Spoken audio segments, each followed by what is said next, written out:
What does the word American mean to a Brazilian? Americans have a way of treating us as if we were an American colony, and we certainly don't like it. To an Ethiopian? Some, not many, consider the Americans as the Italians just because they are white, and they have just complete hatred for the Americans. To a South African? The dawning of a new day. And yet I fear the famous words of Spengler. After the highest point is reached, decline begins. To an Italian? It often means people with no culture and the childish. Em 1958, no auge da Guerra Fria, o New York Herald Tribune, um jornal de Nova York, promoveu um experimento diplomático. Reuniu adolescentes de diversas partes do mundo, Brasil, Etiópia, Itália, África do Sul e outros 30 países, em uma mesa redonda realizada ali nos Estados Unidos. A proposta era simples, um intercâmbio de ideia entre jovens sobre cultura, sociedade e convivência internacional. Talvez hoje um assunto mais do que necessário. Mas o que emergiu ali foi muito mais do que um debate escolar. Ao analisarmos este documento mais de 6 décadas depois, o que encontramos é um espelho de hierarquias raciais e coloniais que ainda permeavam o mundo apesar do pós-Segunda Guerra Mundial. Nesta aula de hoje vamos analisar criticamente esse encontro que aconteceu em 1958. Para esta viagem no tempo, eu convido você, mas desde já, se inscreve aqui no canal para não perder mais nenhum vídeo e vem comigo viajar no tempo, conhecer mais esta intrigante história.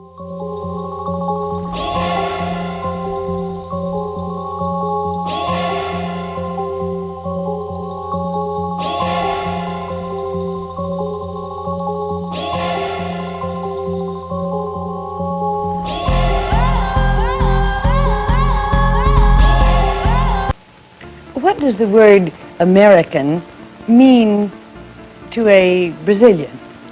Americans have a way of treating us as if we were an American colony, and we certainly don't like it. To an Ethiopian? Some, not many, consider the Americans as the Italians just because they are white, and they have just complete hatred for the Americans. To a South African? The dawning of a new day. And yet I fear the famous words of Spengler. After the highest point is reached, decline begins. To an Italian? It often means people with no culture and the childish. We want, presented by the New York Herald Tribune Forum for High Schools. It features teenagers from 34 countries from all over the earth, together in unrehearsed discussion of some of their common problems. Each of these young people was selected in a nationwide forum competition put on under the auspices of the Ministries of Education in their home countries. They were brought to the United States by Pan American World Airways and Trans World Airlines and are here for a 3-month visit during each stay in 4 different American families and host communities. Neste primeiro momento, esta apresentadora Ellen Waller, ela introduz essa pergunta aqui, qual o significado da palavra americano. Ela faz essa pergunta direcionada, primeiro, a Susana Rigolet, do Brasil, a jovem estudante do Brasil, e perguntada a ela está falando aqui, responde que os americanos nos tratavam como colônia. Recepção desta estudante. Depois ela pergunta para o Yilma Tadesse, que é da Etiópia, e ele fala que eles têm um ódio em relação aos americanos, porque eles são parecidos com italianos, ou lembram os italianos. Nós vamos ver aqui qual é a justificativa que ele dá para que eles tenham essa imagem dos americanos aqui. Ela está usando uma palavra universalizante, americano, para se referir a estadunidenses, tá, gente? Depois ela pergunta para Rina Thorne, a estudante Rina, da União da África do Sul, ela traz esta frase que condensa a ideia realmente de Oswald Spengler, que foi formulada na obra dele Decadência do Ocidente, onde ele dizia que depois de alcançar o ponto mais alto começa o declínio. E para Spengler, as civilizações, como ele chamava, não avançam de modo linear e progressivo, como acreditavam os iluministas e liberais da época. Pelo contrário, elas são organismos vivos que nascem, florescem, amadurecem e inevitavelmente declinam. E assim como uma planta ou um corpo humano, cada cultura teria um ciclo vital. Não vamos deter especificamente na fala dela porque queremos ouvir mais e fazer alguns comentários muito pontuais aqui. Mas o fato importante aqui, ela diz que teme as famosas palavras de Spengler. Depois é questionado a estudante Marcela Bassani, e ela diz em uma frase sintetizada sobre os americanos: são muitas vezes pessoas incultas e com uma educação infantil.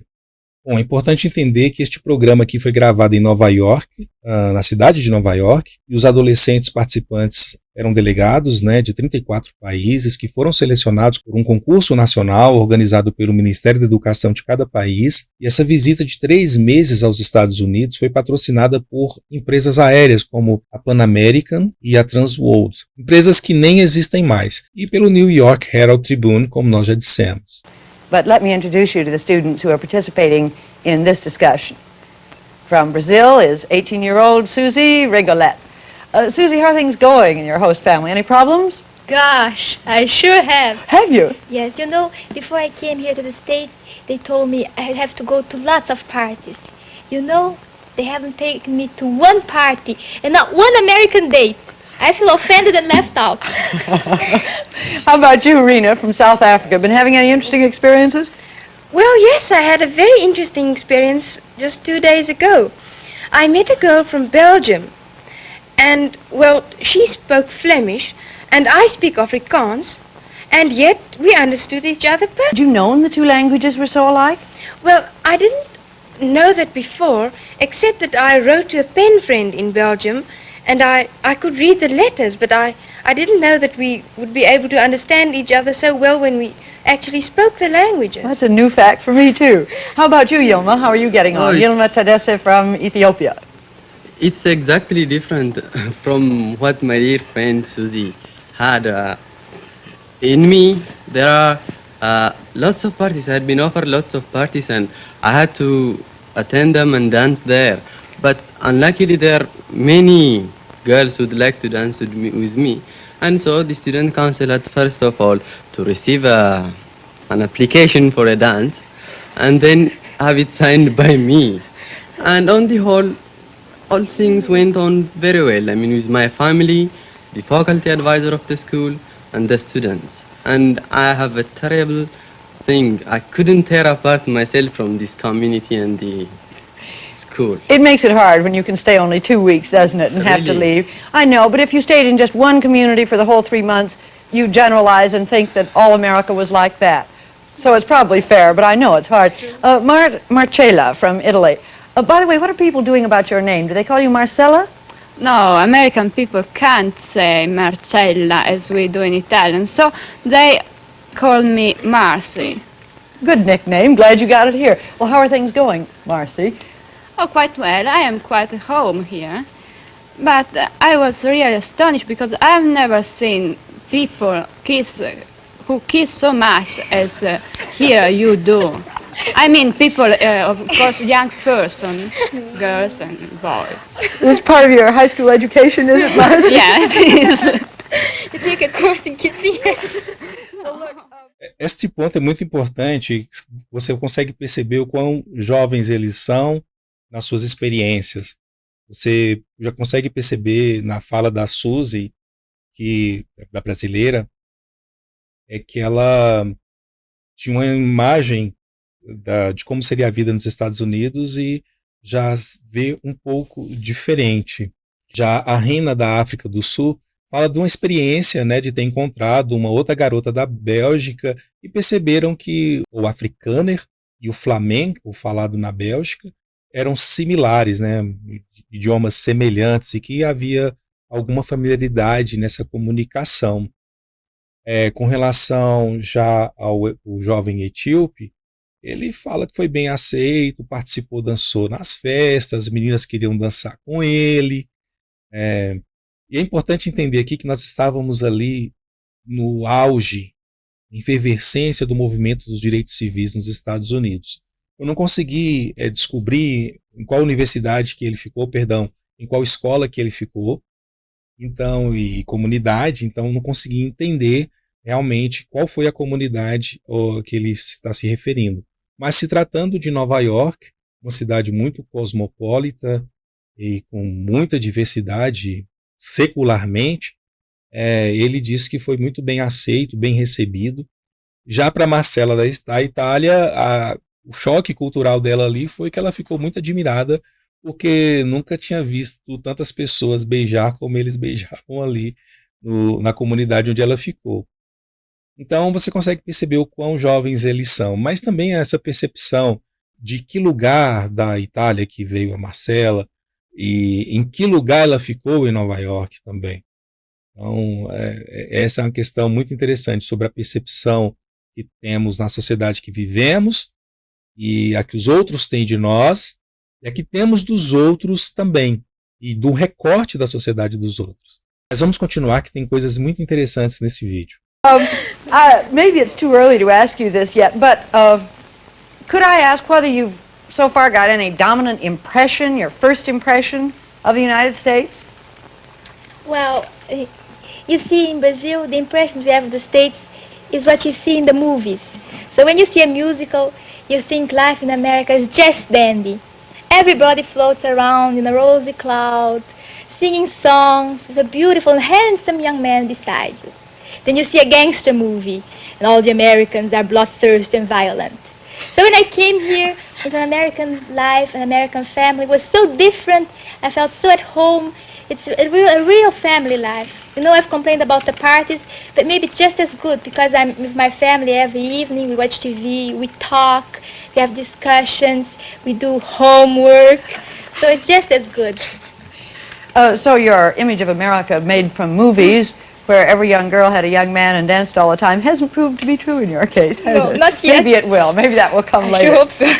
É importante a gente ver essa percepção que ela teve, né? Isso revela muito sobre como a imagem dos Estados Unidos que carregava vinha muito mais do cinema do que da realidade que ela presenciou. Hollywood havia mostrado uma América de musicais, onde todo mundo dança, vivem romances perfeitos, ou então uma América de filmes de máfia sangrenta, de violência. Podemos lembrar também aqui, e devemos lembrar, que este debate é de 1958, e a TV no Brasil não estava presente em todos os lares. Muito provavelmente ela podia ter, porque ela representava aqui uma família de classe média e pudesse ter talvez já tivesse televisão em casa. Mas principalmente o cinema já era muito difundido no Brasil nessa época. Mas quando ela chega no país, ela encontra algo bem diferente, famílias comuns, rotinas mais simples, conversas noturnas, dever de casa. Então a América do espetáculo não correspondia à América da vida real. E esse tipo de experiência ilustra muito o que Walter Mignolo chama de colonialidade do imaginário, que é essa difusão de modos de vida e de valores como se eles fossem universais. A imagem vendida pelo cinema, ela não é neutra, mas ela é parte de um soft power, de um projeto que, como lembra o Aníbal Quirrano, ele reforça hierarquias globais quando tenta impor narrativas centrais sobre a periferia, sobre os outros. E aqui eu descobri que a vida real não cabia nesse roteiro. A jovem estudante brasileira aqui, ela expôs, ainda que sem intenção, a lógica do olhar colonizador que foi descrito ali por Bell Hooks há algum tempo. O olhar que transforma culturas em espetáculo e oculta a sua complexidade. Mas a entrevistadora segue perguntando e questiona se mais alguém tem alguma impressão. Any other impressions? Yes, I do. I thought the Americans would be hospitable and friendly. And as a matter of fact, it became true. I proved it.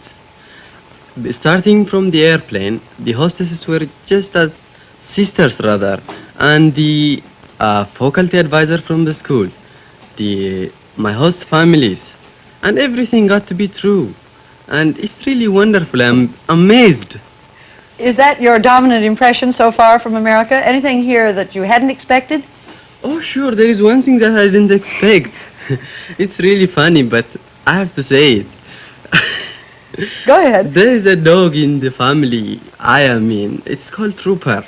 That's its name. And it's quite familiar.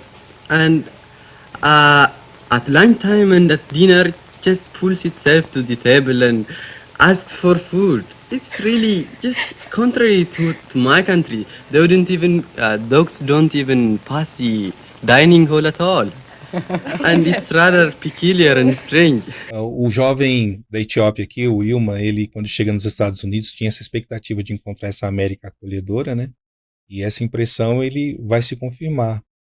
E ele diz ali que as aeromoças lhe pareceram como irmãs, o que é muito comum, inclusive, em viagens de intercâmbio educacional, em que existe uma certa atribuição de atenção maior a esses estudantes quando é feito por esses intercâmbios entre nações. Mas ele teve essa impressão de professores, as famílias anfitriãs, chamadas host families, e colegas que acabaram reforçando essa sensação de hospitalidade, mostrando que esse contato direto com a cultura estadunidense em Nova York pôde desconstruir alguns estereótipos que ele tinha sobre isso. Mas, na verdade, ele tinha esperança de que eles fossem acolhedores e isso se confirmou. Me parece que... Será que nos dias atuais ele teria a mesma receptividade? Experiências como esta, elas acabam revelando realidades que escapam ao imaginário global produzido pelo cinema e pela mídia, o que expõe as diferenças entre o que é a imagem e o que é a vida cotidiana. Então, pequenas diferenças culturais também chamam muita atenção, que é o caso aqui do cachorro. O cachorro fazia parte da família, algo que era impensável na cultura dele. E esse detalhe, ele evidencia muito essa lógica da colonialidade do poder, né? Onde normas, hábitos e expectativas sociais são construídos e naturalizados ali. E torna visível o contraste entre o imaginar e o vivenciar. O jovem Yuma aqui, cada gesto cotidiano é um aprendizado, e mostrando para ele ali que a América real tem muitas sutilezas que os filmes não conseguem capturar. Mas ainda tem uma pergunta muito interessante aqui para a jovem Marci, ou Martella, da Itália. You got any dominant impressions, Marcy? Yes, I got another one about animals too, because I was really astonished when I arrived here, seeing how big your cats are. Really big. Cats? C-A-T-S? Yes, really, I cats. think bigger than Italian ones. Yes. Oh, I don't know, perhaps they eat vitamins and I think so. No, because I don't know if you went to a supermarket, but I went, and did you see the big section where you can buy all the food for the dogs and so? Oh, it was funny. Food for animals and for us. A Marcy, aqui como eles chamam ela também percebe essa diferença muito curiosa, né, da vida cotidiana. Ela se surpreende com o tamanho dos gatos, maior do que os que ela conheceu na Itália. Mas pode parecer um comentário trivial, mas essa observação ela revela como essas pequenas diferenças culturais e de hábitos domésticos, como a presença de seções de alimentos para animais nos supermercados, em 1958, tá, gente? Então essas experiências mostram que muito do que imaginamos sobre outros lugares vem deste imaginário global e não necessariamente da vida real. As nossas comparações e expectativas, elas são muito moldadas pelos hábitos e normas que foram e são naturalizados em nossos países de origem, nas nossas comunidades. Então, quando a gente confronta essas expectativas com a realidade, no caso dela com a realidade estadunidense, esses detalhes que podem parecer muito banais, a partir desses encontros é possível começar a perceber essas nuances aí da vida cotidiana que os filmes e os estereótipos jamais revelam. Let's come back to you, Rena. Any dominant impressions so far? Well, it might seem strange, but I think the inscription upon the Statue of Liberty, which I also saw at my arrival at Idlewild today, "Give me your tired, your poor. I lift the lamp beside the golden door."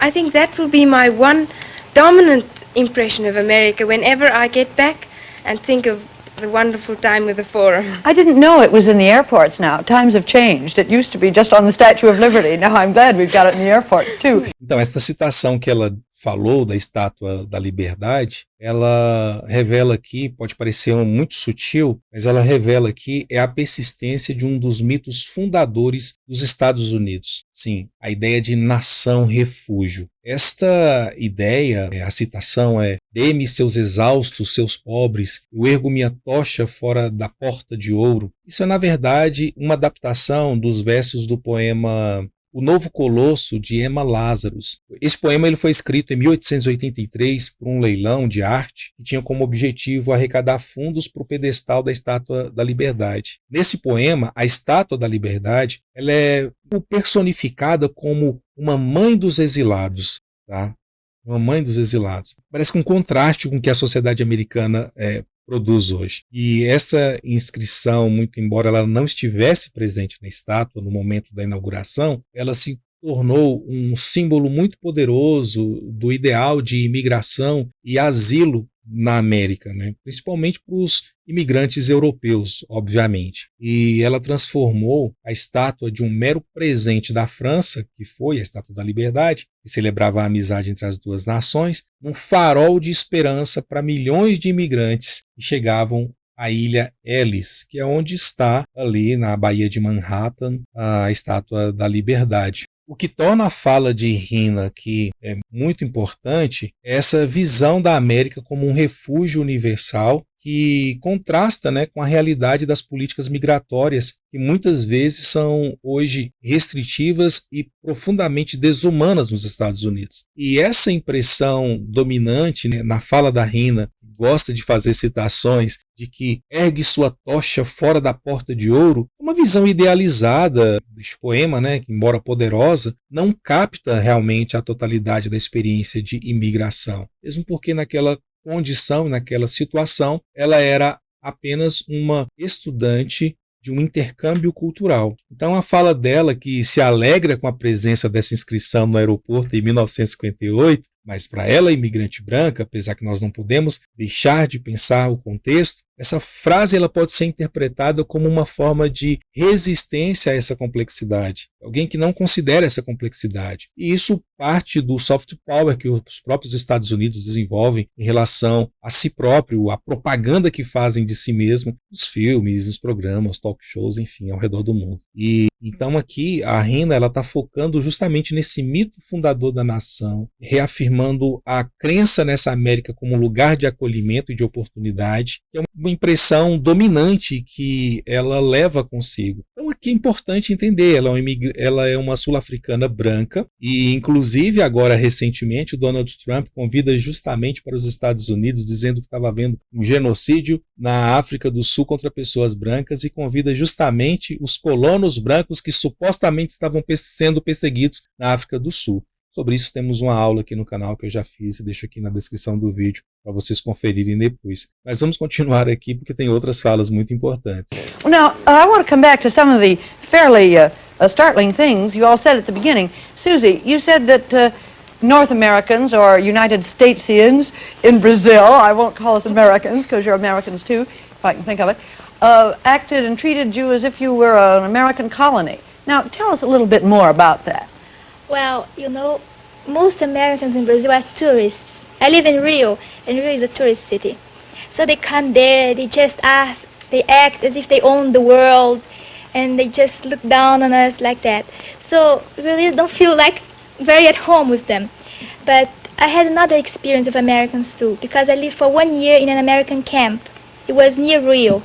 My father worked for Light and Power. We had to live there. We were segregated from the rest from towns. We're just a little camp. And there the Americans acted differently. Well, for one thing, I had to learn the American language, the English language, because, as you know, the Americans wouldn't think of learning Portuguese. Oh, no. So I had to learn it. And so I saw that the Americans are really very friendly. They love animals. Yes, they love animals, Yilma. And they're always in a hurry. They often themselves don't know why they're in a hurry. They just run around.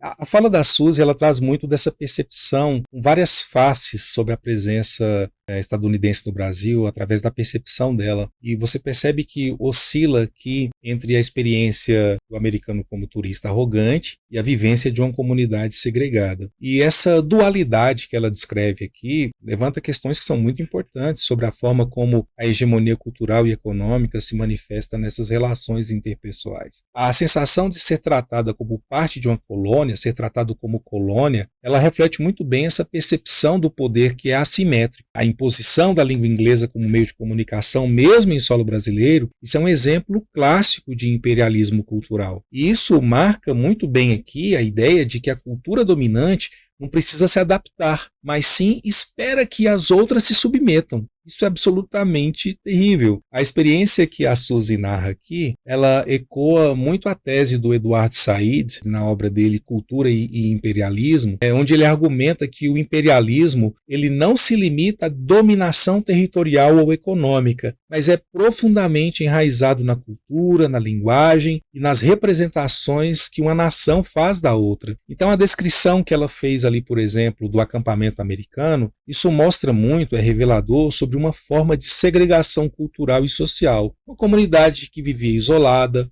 uma bolha de costumes e normas estadunidenses dentro do Brasil. Esse isolamento não era apenas físico, mas ele também se torna psicológico, se torna comportamental. Os hábitos, por exemplo, que ela aponta, pressa, adoração por animais, que já foi falada, inclusive, pelo Yilman também, são traços muito culturais que, embora possam ser vistos como positivos ou neutros, mas eles são percebidos por Suzy, nessa experiência que ela teve, como características de um grupo homogêneo, muito distante do cotidiano brasileiro. Isso fica nítido na fala dela, na percepção dessa jovem de 18 anos. Então essa observação ela levanta muito a questão de como a globalização e a presença de multinacionais podem criar enclaves culturais dentro dos países e acabando por reproduzir dinâmicas de poder das nações de origem ao invés de promoverem integração. Então, essa aparente contradição na percepção da Suzy, onde ela primeiro se sente alienada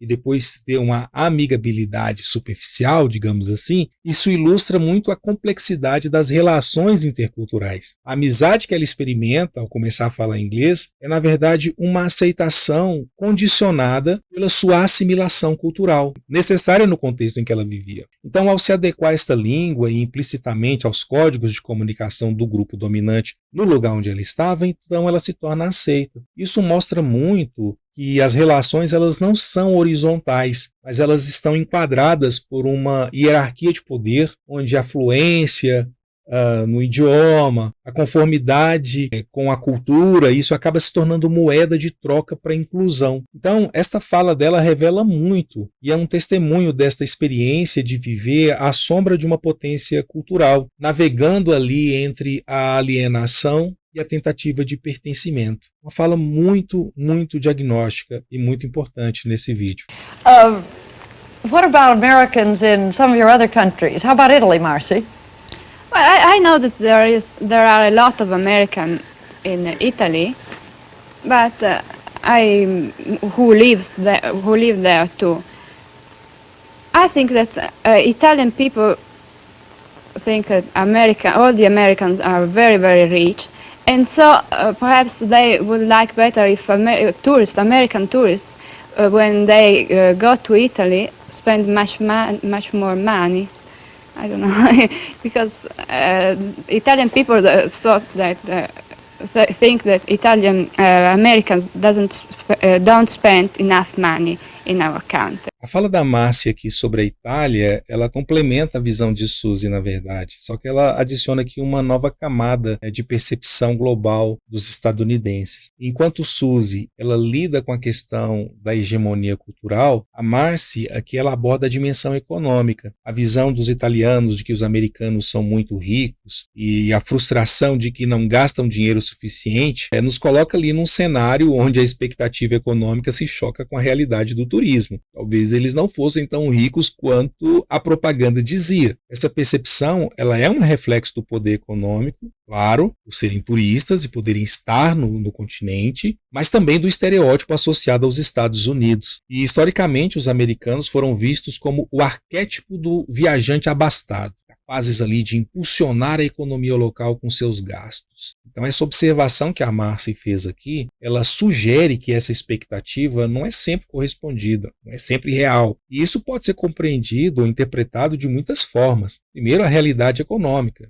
Talvez a classe média americana, que hoje viaja mais, ou que na época viajava mais, não tivesse o mesmo poder de compra que se esperava no passado de 1958. Né? Então, podia ser por essa razão. Podia ser pela questão do contraste cultural, porque enquanto a Suzy destacava aquele choque cultural da arrogância, o tratamento colonialista, a Marcy aqui aponta, na verdade, a uma decepção econômica. Isso aqui demonstra que as relações entre essas diferentes nações têm várias faces e envolve apenas não somente a cultura, a linguagem, mas também as transações financeiras, né, expectativas que se criam em relação ao outro. E tem também a complexidade do turismo, porque quando falamos de Itália, estamos falando de um dos lugares com os maiores acervos a céu aberto do mundo. Tem ali Roma, enfim, uma infinidade de estruturas dentro da Itália. Então, o turismo tem uma complexidade, porque não é só uma troca de experiências, é um mercado global. E a percepção negativa dela de não gastar dinheiro suficiente, isso mostra muito sobre uma relação de poder que pode ser vista como transnacional. E é frustrante para os países que recebem. Isso também é complexo porque acaba levando a criação do conceito do turista aceitável e do turista não aceitável. Isso nós temos agora importantes debates sobre isso acontecendo na Espanha, por exemplo, onde cidades vivem grandes fluxos de turistas e moradores estão se organizando para combater esse fluxo de turistas nas suas cidades. O turismo tem uma complexidade muito grande. Mas, de qualquer forma, tanto os relatos da Suzy quanto da Marcy da Itália, eles são microcosmos de uma discussão maior sobre a presença estadunidense no exterior, certo? A fala da estudante brasileira, ela abordou muito a questão do imperialismo cultural, a forma como ela abordou. Já o da Marcy, ele foca aqui no poder econômico, nas expectativas que ele gera. Então isso acaba pintando um quadro mais complexo, um quadro mais matizado, mostrando aqui que essas percepções sobre os americanos em outros países, ela é construída tanto por interações culturais, quanto por dinâmicas de poder e economia. You said just now that the Ethiopians dislike the Americans as a result of the Italians. Yes, this is really shocking for me. Why? Just wait. It's really wonderful. Don't you know the relation between Ethiopia and Italy? Yes. From 1936 to 1941? Would you mind telling me if you have come across it in your history? I don't think so you would. But let me hear it. Oh, I like better if you speak.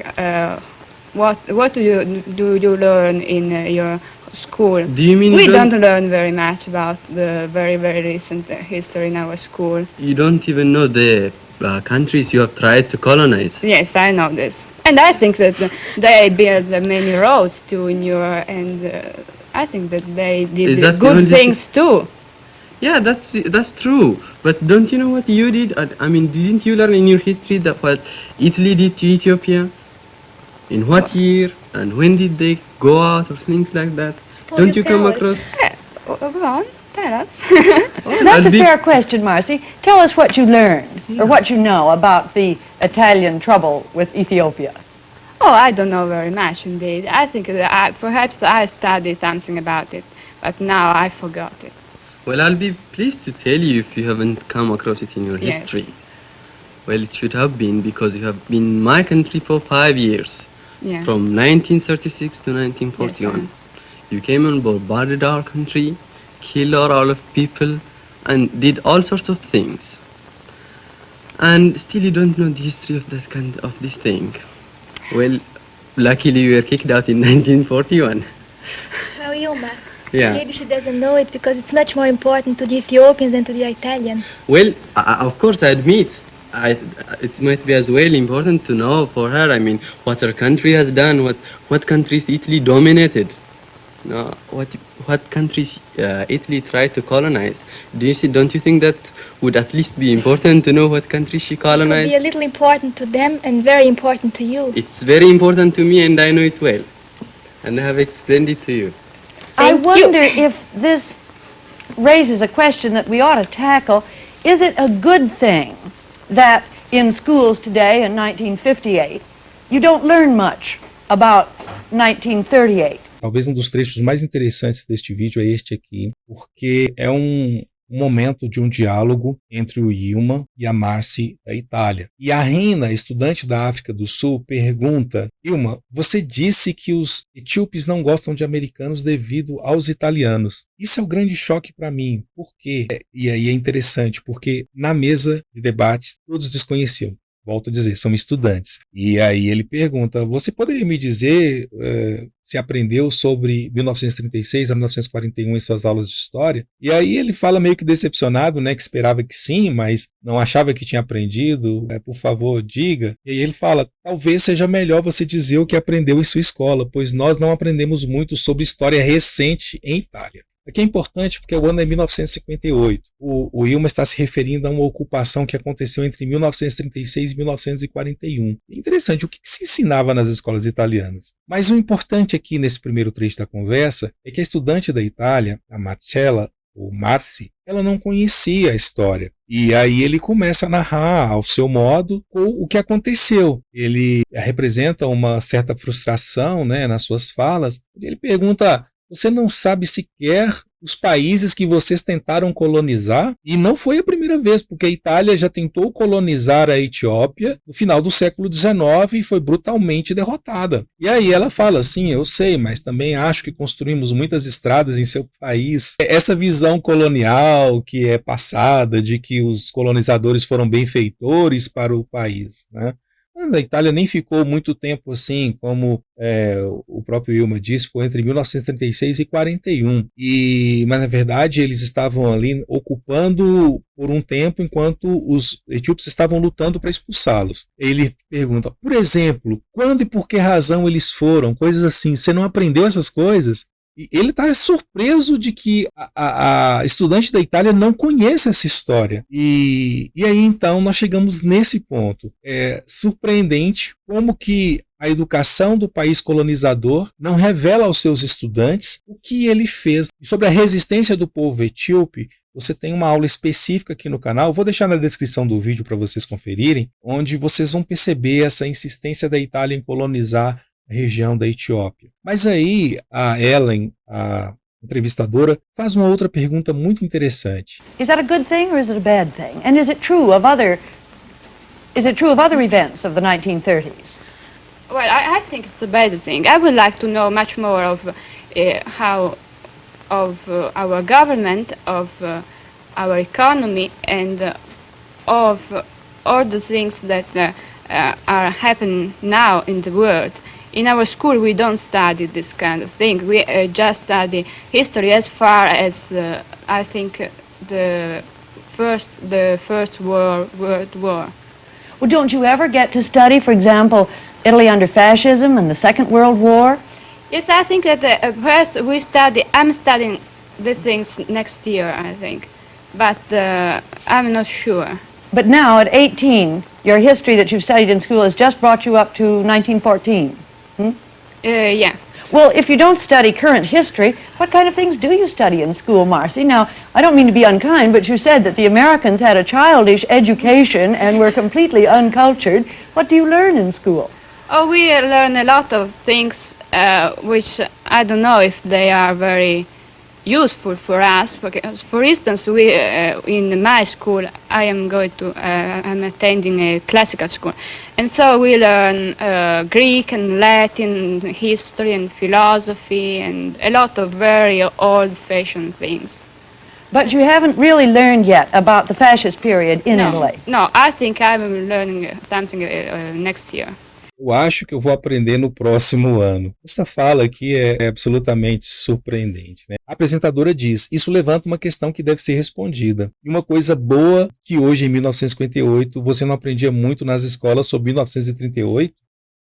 Quer dizer, Em 58, você não aprendia o que aconteceu em 38, portanto 20 anos atrás, e ela questiona, é positivo ou negativo? Isso é verdade para os eventos dos anos 30? Estamos falando eles falando lá de 20, 30 anos depois. E aí a Massi, ela responde honestamente, né? Em nossa escola nós não aprendemos esse tipo de coisa. Aprendemos história apenas até a Primeira Grande Guerra. E aí ela ficou assim, mas como assim vocês não estudam sobre a Itália, sobre o fascismo, sobre a Segunda Guerra, que eles estiveram envolvidos, inclusive? E ela fala, acho que eu vou estudar no próximo ano, não tenho certeza. E aí ela pergunta, a apresentadora está realmente surpresa, porque ela pergunta, agora você com 18 anos, a história que você estudou na escola foi apenas até 1914? Ela responde honestamente sim, mas se você não estuda história da atualidade, que tipo de coisa que você está estudando na escola? Ela ficou curiosa de não estudar esse evento. Ela, eu não quero ser rude, mas é que você disse que os americanos tinham educação infantil e eram incultos. Então o que você aprende na escola? E aí ela coloca, né? Nós aprendemos coisas que não sei se são úteis para nós. Aí ela fala que a escola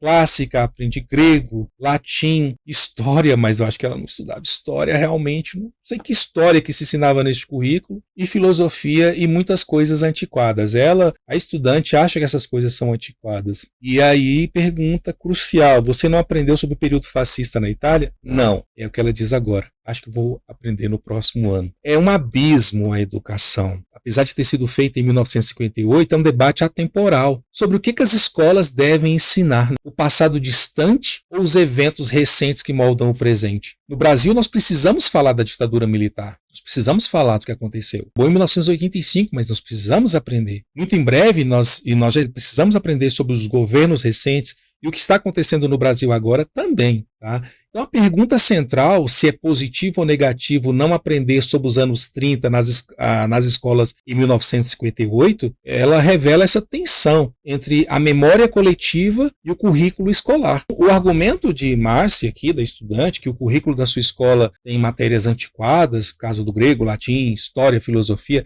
mas parando lá em 1914 e os eventos do fascismo, da Segunda Guerra Mundial, que ela espera estudar no próximo ano, mas ela está com 18 anos, talvez seria o último ano do ensino dela, isso sugere uma abordagem educacional que valoriza uma história enviesada, clássica, literária, mas não estuda história contemporânea. Isso é uma lacuna na educação, um período tão próximo de eventos tão traumáticos, eu acho que pode ser vista de uma forma absolutamente complicada, porque essa conversa, ela sugere que é justamente o perigo de ignorar o passado, a falta de conhecimento sobre o fascismo, a falta de conhecimento sobre a invasão da Etiópia, o seu próprio país não apenas a torna uma pessoa inculta, mas isso impede a formação de uma consciência social, uma própria consciência cívica. Então é importante entender, poxa, os países não ensinam aos seus estudantes que eles foram os colonizadores? Essa é uma pergunta subjacente aqui. Então, esta ausência de aprendizado sobre as ações do próprio país, isso pode levar a um ciclo de desconhecimento e, consequentemente, não a repetição, porque não é possível historicamente haver uma repetição, mas o surgimento de novos movimentos que se estabeleçam nas mesmas bases que levaram à destruição dos outros, à negação dos outros, ao genocídio, às guerras e assim consecutivamente. Então,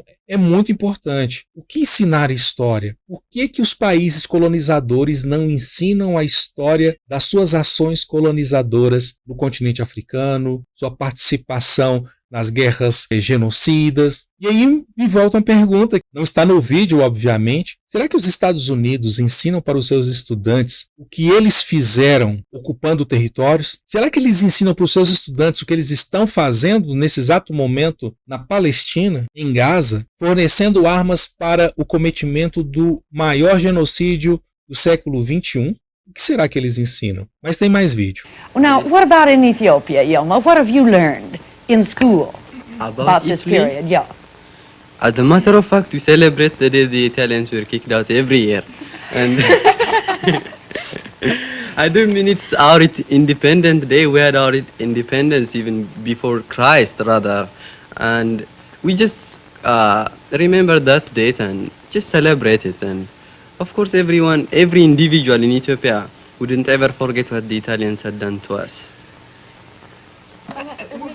I'm sorry. What the Italians do to us? They killed many people, innumerable. Why? Well, he never. They'd like to colonize our country, and we wouldn't let them do so. Well, we have to sacrifice so many bloods and things like that in order to keep the freedom of our country. Don't you think that's good? Oh, yes, of course. Percebam que a pergunta é feita pela Marcy, pela estudante da Itália. O que os italianos fizeram? E aí ele conta. Por que? A outra pergunta. E aqui você vê que quem pergunta já é tanto a estudante do Brasil quanto a estudante da União da África do Sul, que estava ali, no momento de efervescência do regime do apartheid. E eles perguntam por que elas também não conheciam a história sobre a Etiópia. E isso é interessante perguntar, será que os estudantes no Brasil conhecem sobre a história da Etiópia? Sabe o que a Itália fez na Etiópia? Sabe o que a Bélgica fez no Congo? Sabe o que a Inglaterra fez no Quênia ou na África do Sul? Sabe o que Portugal fez em Moçambique ou Angola? Ou Guiné? Sabe o que a França fez no Senegal, fez na Argélia? Sabe o que a Inglaterra fez no Egito? Será que os estudantes brasileiros sabem o que a Alemanha fez na Namíbia? O que eu poderia até refletir que talvez elas não soubessem a história da África, mas no caso do currículo na Itália, de acordo com a estudante, eles não estudaram nem o papel da Itália na Guerra Mundial, nem sobre o fascismo do Mussolini. E ela estava aí, nesse momento, obviamente com 18 anos, quando a Segunda Guerra Mundial terminou em 1945, então você pensa, se ela tem 18 anos, de 45 até 58, nós estamos falando de 13 anos. Ela era uma criança, obviamente. Ela tinha 5 anos de idade quando a guerra terminou, mas ela nasceu em período de guerra. Só que o curioso é que não somente da escola, mas na memória social, o conflito não sobreviveu a ponto dela preservar em sua memória a importância, a relevância ou a dor do que aconteceu. Qual é a razão deste silêncio? E quando ele responde aqui por que eles invadiram a Etiópia, é incrível que estudantes de 18 anos dessa high school não conhecessem,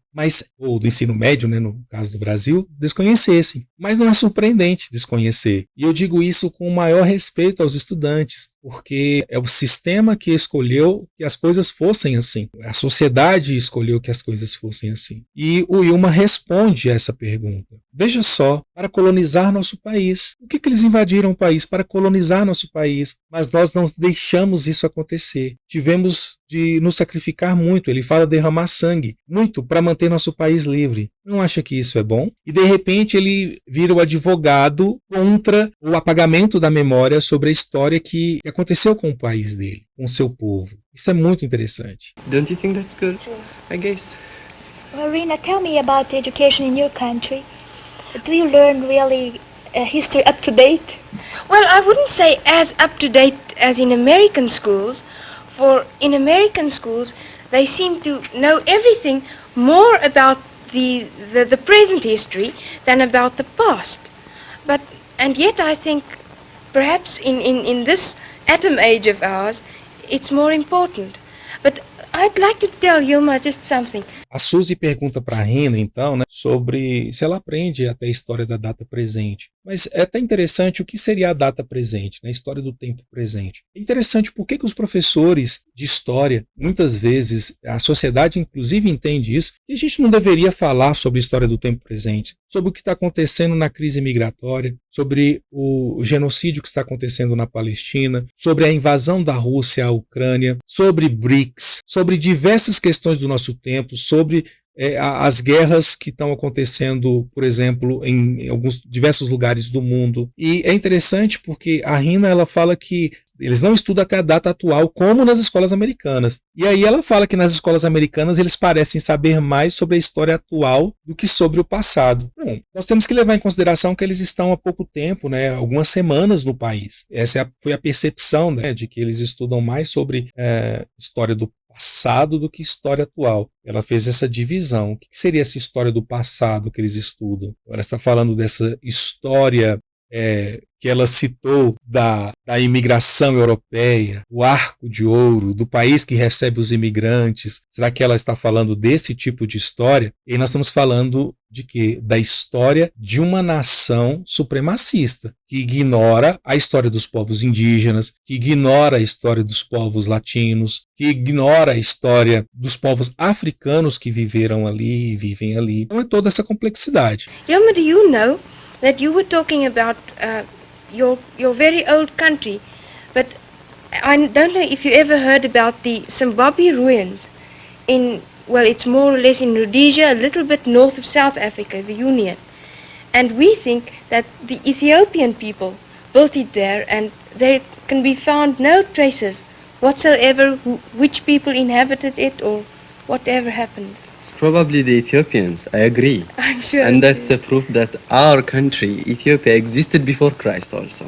Essa questão aqui ela é muito importante, porque ela pergunta sobre o grande Zimbábue. Lembrando que ela é uma estudante da União da África do Sul. E ela fala dessa ruína do grande Zimbábue na Rodésia. Rodésia é onde hoje é o Zimbábue. Rodésia levou esse nome devido a Cecil Rhodes, que foi um magnata britânico que financiou assassinatos em massa, roubos de terra e criou praticamente um estado para si próprio, por isso se chamava Rodésia, ou seja, o estado de Cecil Rhodes. Inclusive, minas de diamantes que roubaram dos africanos, temos aulas aqui sobre isso, o sul-africano. E quando ela fala aqui do grande Zimbábue, que é hoje um sítio arqueológico, com grandes muralhas, uma infraestrutura fantástica, e ela traz à tona aqui um mito, que é o mito de que foram os etíopes que construíram o grande Zimbábue. Temos uma aula específica sobre isso aqui, onde nós contamos sobre como eles negaram a autoria dos povos africanos subsaarianos a essa construção com um argumento racista. Então a ideia de que os povos africanos do sul ou da região ali da África Austral não eram inteligentes o suficiente ou não tinham desenvolvido o suficiente a sua tecnologia para construir edifícios como aqueles. E isso tudo foi fruto de uma divagação, mas na verdade de uma invenção colonialista, inclusive com a participação de mídia para dizer que os africanos subsaarianos não criaram aquela cidade do grande Zimbábue. E eu vou colocar na descrição do vídeo aqui para vocês possam conferir. E uma outra coisa interessante aqui é que ela atribui aos etíopes. E o Wilma confirma. Ele diz, provavelmente sim, provavelmente sim. Aí você vê aqui que o Wilma, ele assume a identidade. Não, nosso povo realmente é um povo poderoso. Poderia ter sido ele mesmo, mas não foram. Quem construiu essa arquitetura do grande Zimbábue foram os povos Shonas. Os povos Shonas. Povos Shonas estes foram dizimados e colonizados justamente por britânicos na Rodésia. Então, é uma ideia de que, tá vendo? Não são esses africanos aqui do nosso território que criaram aquilo lá, não. Foram outros de fora. Tá? Mas foram aqueles lá, foram os etíopes, certo? Na verdade, aqui se trata de uma invenção colonial. You say that your people came down from the Middle East. You are not native African. No, not at all. Ethiopian. As a matter of fact, we don't have the Negro blood at all. And we migrated from the Semitic type of the Saudi Arabia and Yemen and the countries just away from the Red Sea. And the origin could be said that some people drafted and came to the northern part of Ethiopia. And then they migrated inwards. And time went on, they stayed and then the Hamitic races from the bordering, from the south and from Sudan and things like that, from the countries But in Africa. Excuse me for interrupting, but if you don't have Negro blood, then this is news to me, the Ethiopians, I would think, wouldn't have any particular feeling about race relations in other parts of Africa. We don't at all feel any relationship. It's none of our concern. We just don't care about it, as we don't have the Negro blood. We shouldn't have to worry ourselves. The color you might, the color of my face is just dark because it's due to the exposure of the sun. And my country is a mountainous country. It's 800 feet above sea level. And it's more or less nearer to the sun than is the other countries that lay near the equator. Yuma, Yeah. you're not white? and not black. Not black. What Yeah. are you? It's just in between. O Ilma, então, é algo do meio. Muito interessante essa colocação dele aqui, né?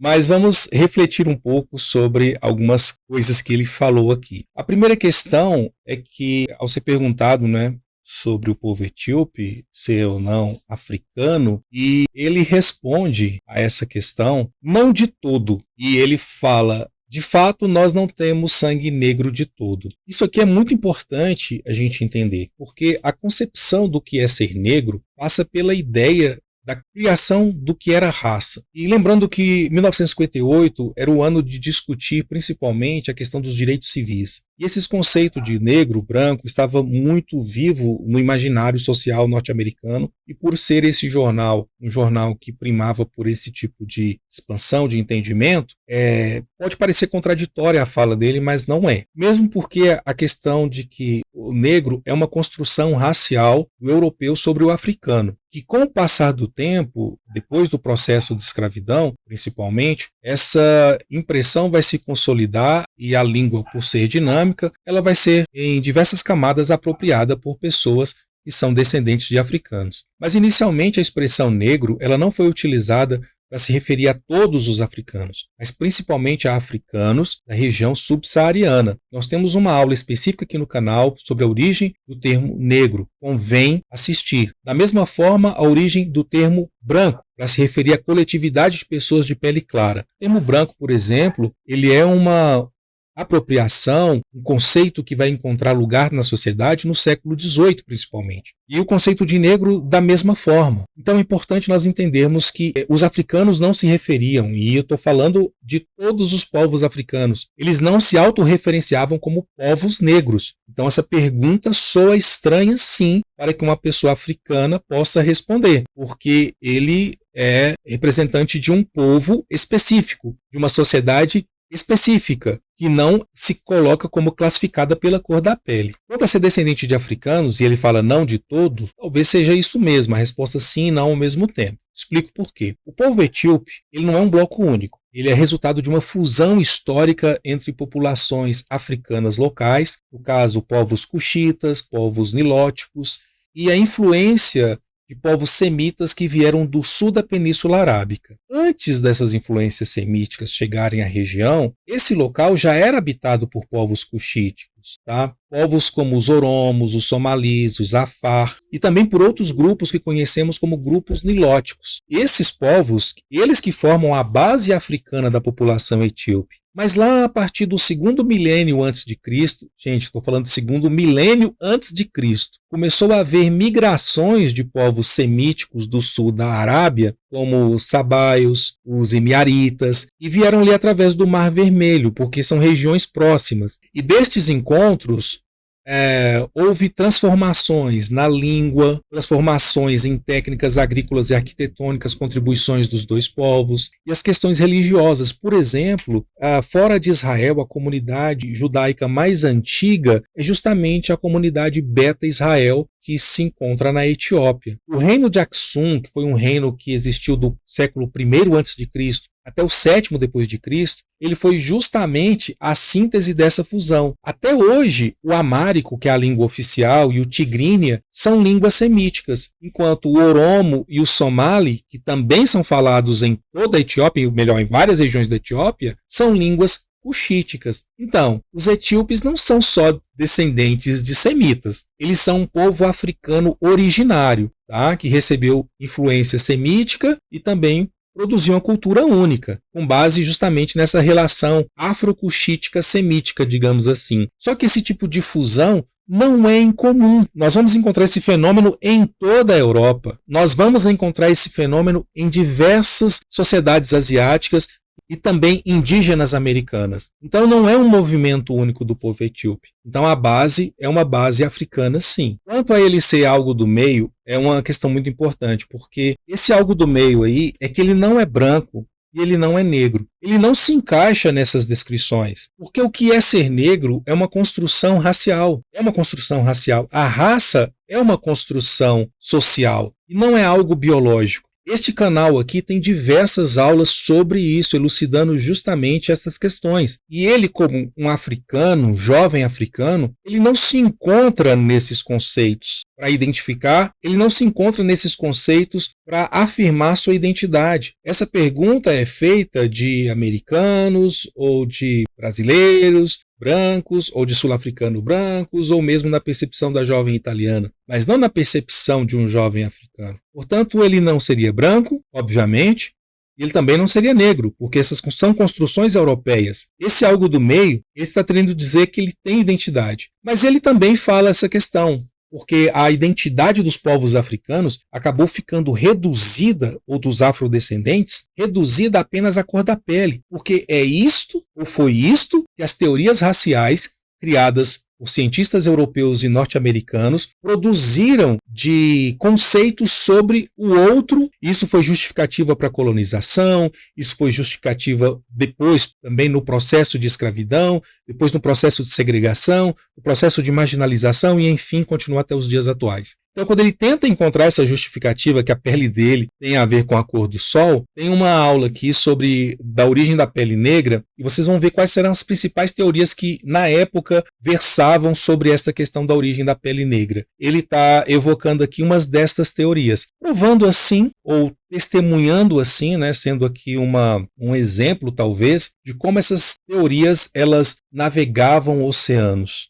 E é muito interessante perceber como mesmo os povos africanos, como também são atingidos ou foram atingidos não só pelo processo colonizador, mas pelo processo também de colonização mental. E ele não estaria imune a isso como nenhum de nós estivemos ao longo do tempo.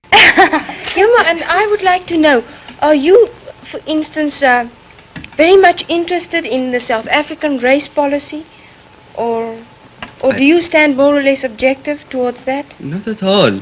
We wish you would do things fairly. I mean, you don't treat the native South Africans as you do right now.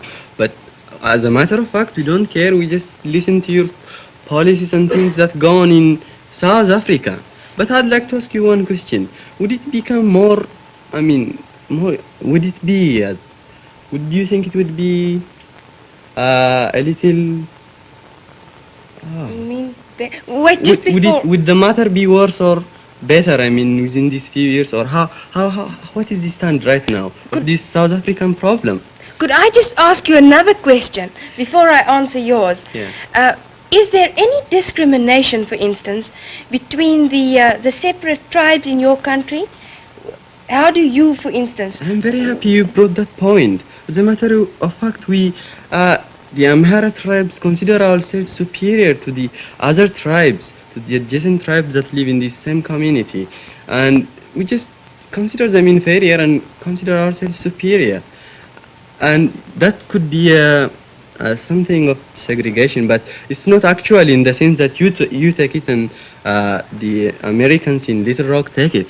I mean, it's just very unprominent. I mean, do you mean that you think that the other tribes are perhaps a little too primitive, for instance? Not a matter of primitiveness or so. It's just a matter of ignorance, I shall say. Oh. I mean, the Amhara tribes are more cute and clever.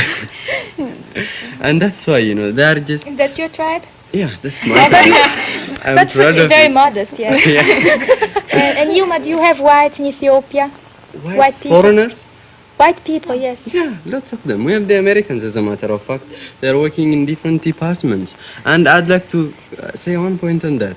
They seem to be more cooperative in... they looked as though they are cooperative in my country. And I thought it was because they were in a foreign country that they should cooperate. But no, I proved it right here. They come in, they have assemblies in communities and things like that. I mean, they are more cooperative than I actually saw it in my country. Yuma, just to get back to another point, do you then think, for instance, it's fair that if there is discrimination in Ethiopia, even between, well, the same race and the same nation... Not the same race, of course the same nation. The same nation. Mhm. But do you think then it's fair to judge South Africans as white towards black.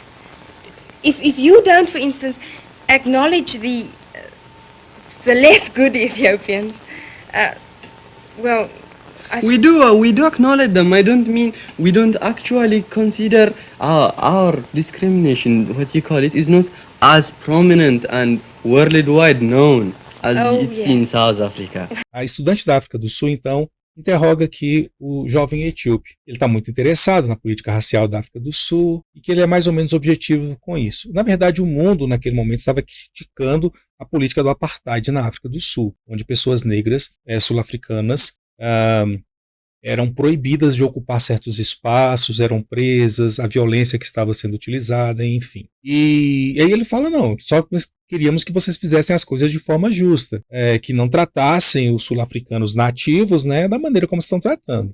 E ele fala assim, não, na verdade nós não nos importamos, falando da Etiópia, nós não nos importamos, apenas ouvimos suas políticas e coisas que acontecem na África do Sul. Ele está num local que é muito interessante, no lugar das pessoas universalizarem como as pessoas africanas pensassem todas da mesma forma, se importassem com as coisas de igual forma e não fosse um sentimento único, por exemplo, que cada povo tivesse seu próprio sentimento. E aí é onde ele questiona, né? E ele pergunta, olha, daqui a alguns anos, onde é que vai estar esse problema da África do Sul se não resolver? Mas ela pergunta, tem alguma discriminação no seu país entre as diferentes tribos? É que é um conceito realmente complexo que eu já trabalhei aqui no canal sobre essa ideia de tribo, que é uma ideia colonial também, um conceito colonial que foi utilizado durante um bom tempo para subalternizar os diferentes. Mas que muitas vezes os próprios povos africanos se autorreferenciam como tribos também hoje, de maneira que nós entendemos como que o processo de aculturação e de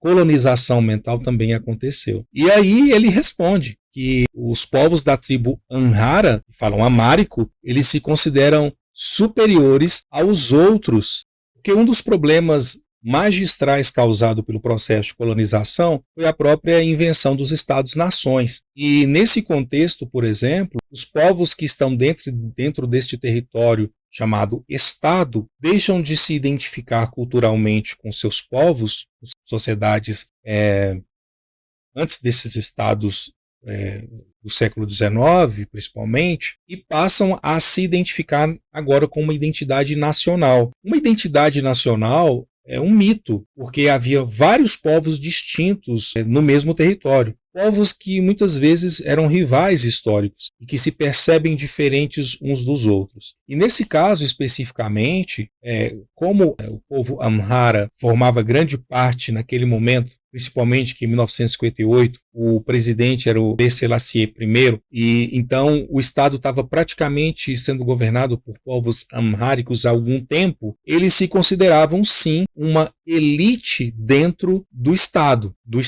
etíope. Porém, a distinção social entre povos dentro do mesmo território africano e discriminação racial são coisas absolutamente distintas. A ideia de classificação racial de um povo dentro do Estado, isso é uma ideia colonialista. Temos uma aula aqui sobre como Ruanda sofreu com isso, como tanto a Alemanha e depois a Bélgica racializaram as sociedades ruandesas. No caso das sociedades ruandesas havia um único povo, era o povo Banyarwanda, que dentro do processo de racialização foram estigmatizados em raças, como Tutsis, Hutus e Tuás, o que biologicamente sequer existiam. Foi uma classificação social racial feita pela Bélgica, principalmente. E a partir desse momento, atribui-se o poder a um determinado grupo destes, ora um, ora outro, que vai criar uma rivalização entre esses povos. Neste caso específico, nós temos os povos Amhara, dentro do mesmo território da Etiópia. No caso dos povos da Etiópia, nós estamos falando de uma sociedade que havia acabado de sair de uma agressão brutal promovida pela Itália durante a Segunda Guerra Mundial. E estava reinterpretando sua própria organização interna social também. E é importante dizer isso aqui porque, obviamente, distinções entre povos dentro desses territórios de Estado africano é muito relevante para determinar como eles percebem um ao outro, como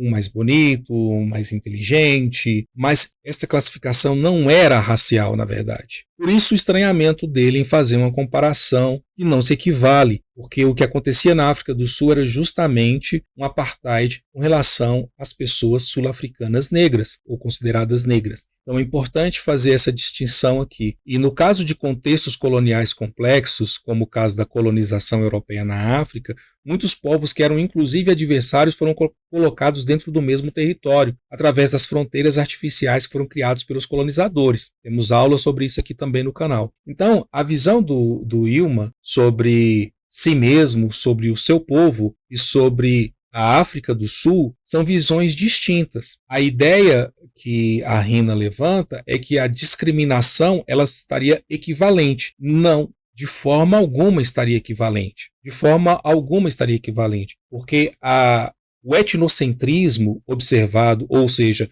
o julgamento de uma outra cultura a partir de valores da sua cultura, não se chama racismo, mas sim etnocentrismo. Já o racismo é um julgamento a partir de uma visão biologizante dessa construção social que se convencionou chamar raça. Então são questões distintas, não são as mesmas questões que estão postas aqui. Não são as mesmas questões. E você pode criticar que o etnocentrismo é injusto, parte de um viés de superioridade, etc. Concordo. E tem que ser questionado, pode ser questionado. E pode ser debatido, inclusive. O racismo, não. O racismo é uma construção biologizante e que universalizou pessoas a partir de certos fenótipos e colocou eles em caixinhas. E o que acontecia na África do Sul era justamente um apartheid racial, completamente diferente do que acontecia dentro da sociedade etíope e dentro de muitas outras sociedades africanas. Well, what are we actually saying here? That there is all kinds of discrimination, and discrimination is all right as long as it isn't too prominent, or as long as it isn't between black and white? What are we saying here anyway? No, it's like this. She said, do you think the discriminations in your country is good, or the discrimination, the segregation? Excuse me, let's hear from Susie on this, because Brazil's got a special point of view, I'm sure. No, what they wanted to say is that he was telling her that she has discrimination. She's telling him he has... Segregation, not discrimination. I'm sorry, segregation. And she's telling him that he has a kind of segregation too. And he won't admit it. I did. I just told you first of all. How did you happen to know You it? consider I your told you. segregation different. Yeah. Yes, because you're all different. Well, what's it like in Right. Brazil, Susie? Well, my country has a very good point, a point of advantage in that, because we have no segregation at all.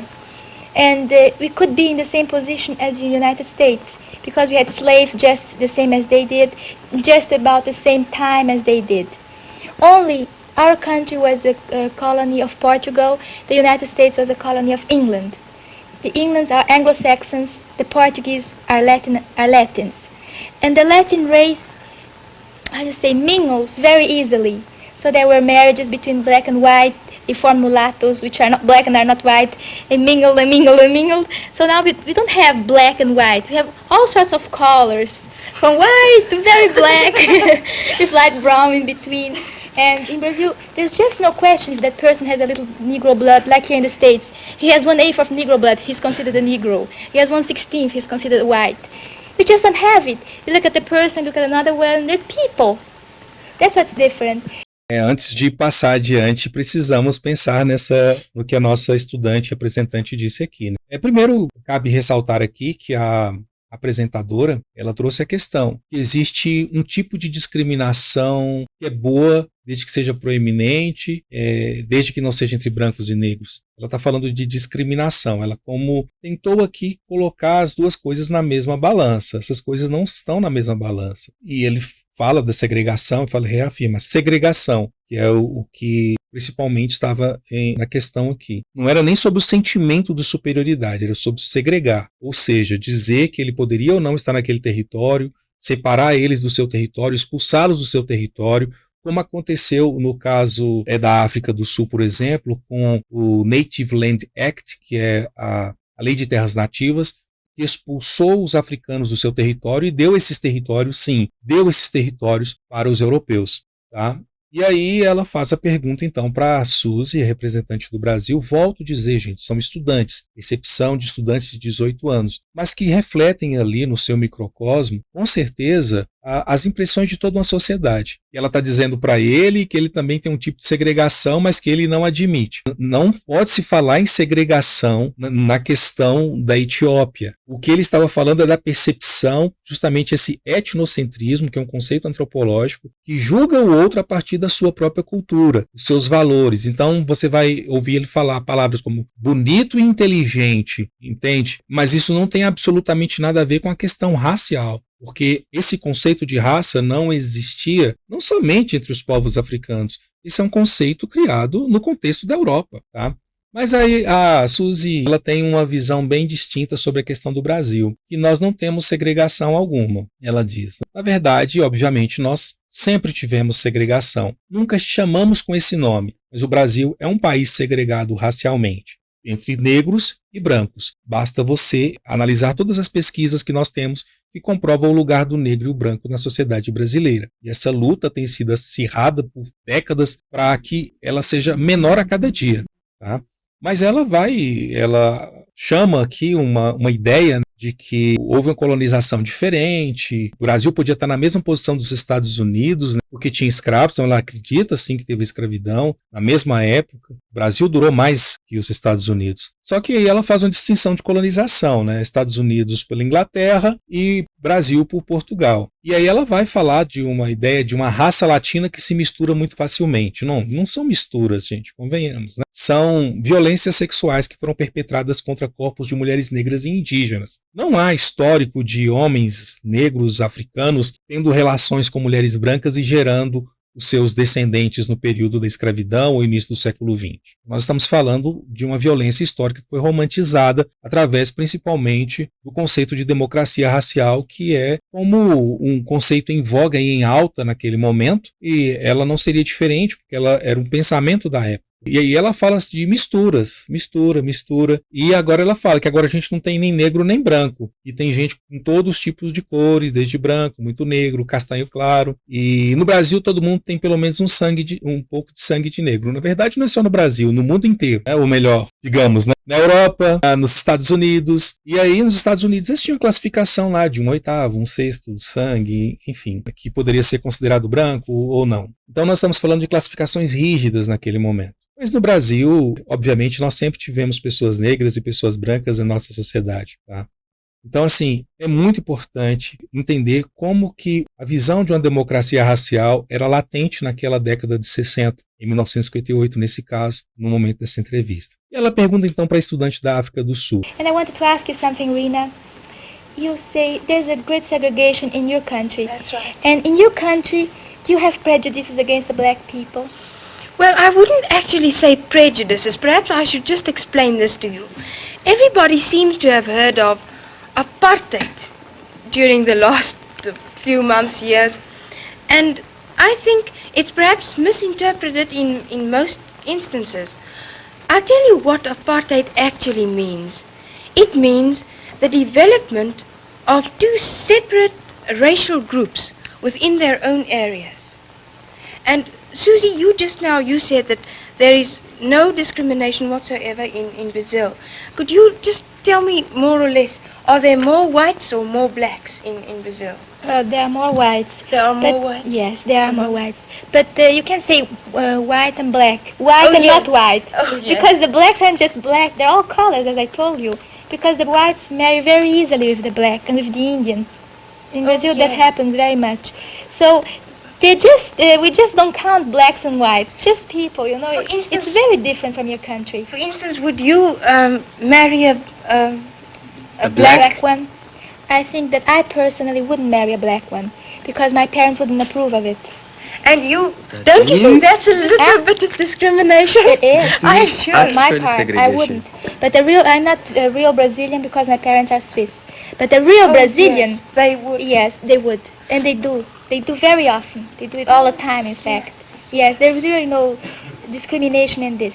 Você percebe aqui que a estudante sul-africana ela tem muito essa estratégia de eu não respondo sua pergunta, mas eu vou tentar ver, mas na sua sociedade lá. Você está falando do apartheid aqui como se fosse algo tão terrível, como se fosse algo tão tão cruel. Quando ela pergunta, você sente preconceito em relação aos negros? Fala, não é preconceito. Mesmo porque, gente, o sistema político era assim. Ela era uma estudante de 18 anos e uma privilegiada da sociedade do apartheid aqui, né? E ela fala o que significa o apartheid. Para ela, era o desenvolvimento de dois grupos raciais distintos em suas próprias áreas. Para eles, o divisor de águas é a questão racial. Isso é importante. É um marcador histórico extremamente relevante para essa questão aqui. E aí ela inverte a questão para a estudante brasileira, né?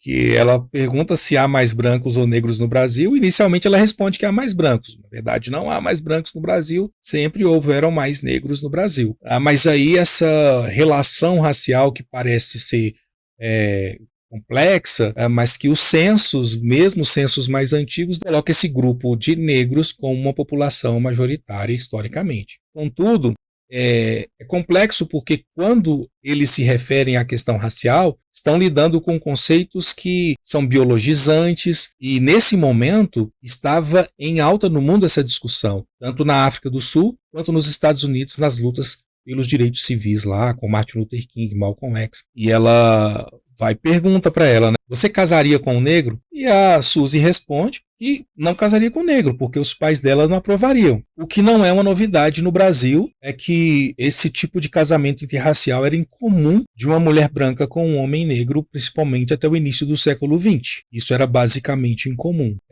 Mesmo porque, quando se fala de relações matrimoniais no Brasil, estamos falando, na verdade, não só isso, no período da escravidão, não estamos falando de relações conjugais entre pessoas brancas e negras, estamos falando de violência sexual de homens brancos contra mulheres negras. E aí ela justifica a questão pessoal dela, porque os pais delas não aceitariam. Mas aí ela quer voltar à questão e vamos fazê-la voltar à questão. Come back to the question.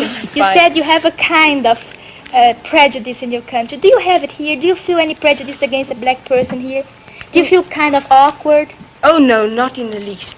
For instance, I think that integration in America is perfectly right.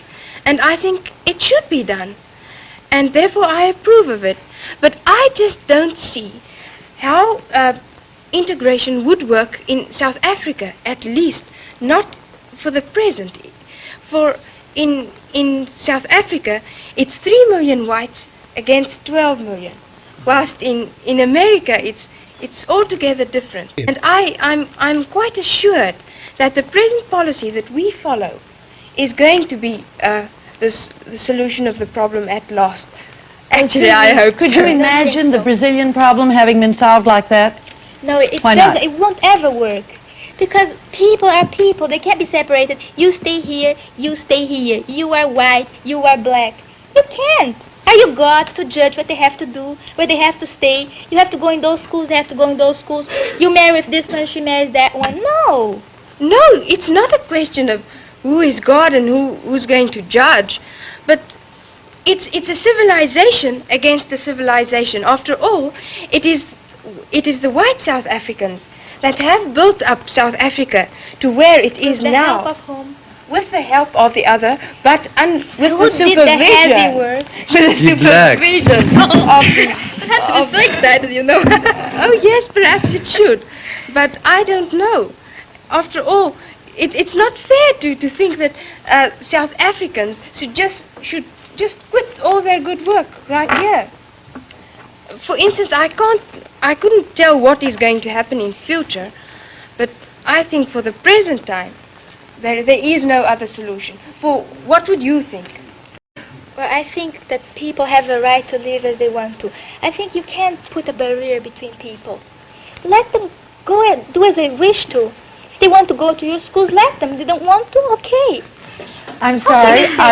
Como eu disse, a sul-africana acha que a integração está correta nos Estados Unidos, mas não está correta no país dela, na África do Sul, né? Os negros não podiam ser integrados na sociedade. E aí pergunta, mas o problema racial poderia ser resolvido assim no Brasil? E ela responde com categoria para uma jovem de 18 anos nessa situação. Ela fala, não, nunca iria dar resultado, né? E pessoas são pessoas, elas não podem ser separadas. Você fica aqui, você é branco, você é negro. Ela fala que ó, não é possível fazer isso. Ela fala que Deus vai julgar. Você é Deus para julgar o que eles podem fazer, onde podem ficar. Você tem que ir com a escola, você tem que ficar naquela escola.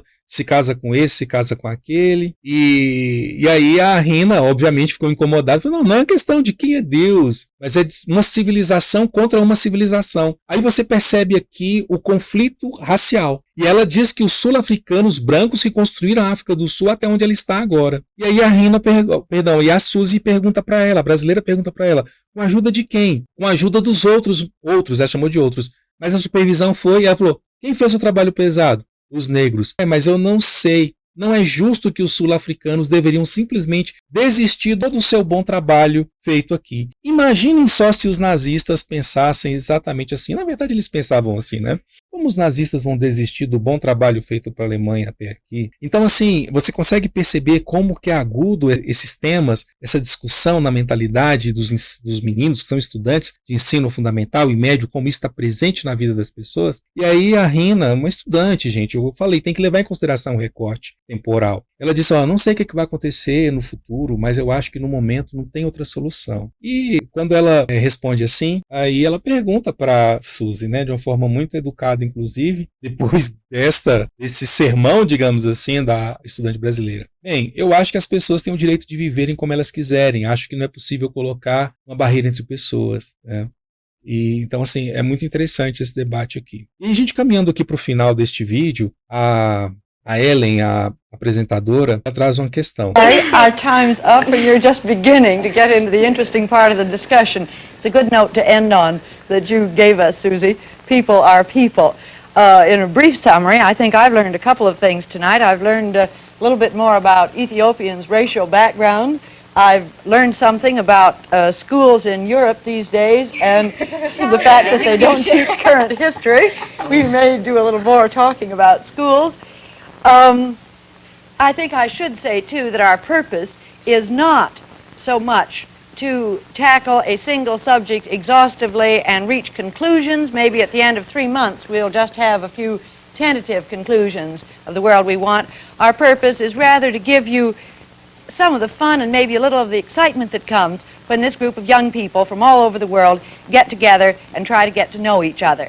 Our time's up, and so we have to say goodbye until this same time. O debate entre estes estudantes internacionais em plena década de 50 em Nova York, nos Estados Unidos, escancara aquilo que os manuais de história e livros de história muitas vezes ocultam. O mundo livre no pós-guerra ainda estava profundamente enraizado em estruturas coloniais e imaginários coloniais, em imaginários raciais e supostamente civilizatórios que foram herdados de séculos anteriores. A italiana, que desconhece o processo de colonização levado a cabo pela Itália e sua participação também na Segunda Guerra Mundial, o etíope, que se afirma um não negro para distinguir-se do resto da África, a sul-africana, que justifica o apartheid como uma espécie de desenvolvimento separado, e a brasileira, estudante, que repetia ali a fábula da democracia racial. Todas são vozes de uma geração marcada por silêncios pedagógicos, por imaginários raciais construídos sob a lógica da dominação. Esta nossa aula de hoje é uma análise e não tem resposta pronta, mas exige aqui perguntas incômodas. Como os sistemas de opressão se naturalizam nas consciências? Como a educação ou sua ausência forjam subjetividades coloniais? E, sobretudo, o que foi esquecido ou silenciado ou negado para que esse discurso fosse possível? Ao revisitarmos este vídeo, esse debate de 1958, não estamos aqui buscando nenhum tipo de nostalgia, mas de memória crítica. Pois, como dizia Walter Benjamin, não há documento de cultura que não seja também um documento de barbárie. Que esta aula de hoje seja um convite a uma escavação nos sentidos ocultos da história, não apenas nos arquivos, mas nas palavras dos que viveram antes, sem saber que ali estavam revelando o mundo. E você, o que achou desta história de hoje? Deixe sua opinião nos comentários, teria o maior prazer em ler. Não se esqueça, tudo tem história. Tudo é história. Os povos africanos, afrodiaspóricos, povos indígenas, os estudantes têm história. E eu vim aqui contar um pouco para você. Um grande abraço e até a próxima.